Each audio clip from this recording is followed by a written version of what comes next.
সেন্টু সাহেব মিলাদটা শুরু করা যাক। হ্যাঁ মাওলানা সাহেব শুরু করেন তাহলে। তো সেন্টু সাহেব কি বিষয় মিলাদ পড়াবেন সেটা তো বললেন না। বলছি যে কয়দিন থেকে ব্যবসা বাণিজ্যের হাল খুব খারাপ যাচ্ছে, তার জন্য ইমাম সাহেবকে ডেকেছে একটু দোয়া দরুদ করানোর জন্য। তার সাথে তোমরা একটু আমিন বলবা, কার দোয়া কখন কবুল হয় সেটা তো বলা যায় না। এর জন্য দেশের কুকুর শিয়াল মুনাফিক সবাইকে দাওয়াত করেছি। তো সেন্টু সাহেব আপনার কোন ব্যবসা লাভ আছে তা জানেন না? সেন্টু সাহেব সুদের ব্যবসা করে।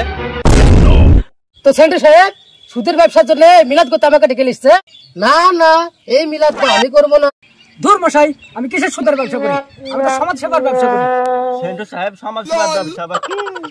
এই মিয়া, মানুষ যখন বিপদে পড়ে তখন আসে আমার কাছে সুদের টাকা নিতে। আমি মানুষকে টাকা পয়সা দিই, উপকার করি। ওটা সুদের ব্যবসা বলে না, ওটা সমাজ সেবা বলে। আরে ইমাম সাহেব, আপনি মিলাদ কেন পড়াবেন না? আমি সুদের ব্যবসা করি, আমি তো সমাজ সেবা করি। সেবা করার জন্য মিলাদ করানো যায়, এটা জায়েজ আছে। না না সেন্টু সাহেব, এই সুদের ব্যবসার জন্য তো মিলাদ করতে পারবো না। আরে ইমাম সাহেব, আমি তো সুদের ব্যবসা করি না। আচ্ছা সবাই মনোযোগ শুরু করেন। হে আল্লাহ, সেন্টু সাহেবের সুদের ব্যবসা লাল বাতি জ্বালিয়ে দাও। আমিন। যারা সেন্টু সাহেবের সুদের টাকা নিয়েছেন তারা যারা যারা চালিয়ে যায়। আমিন।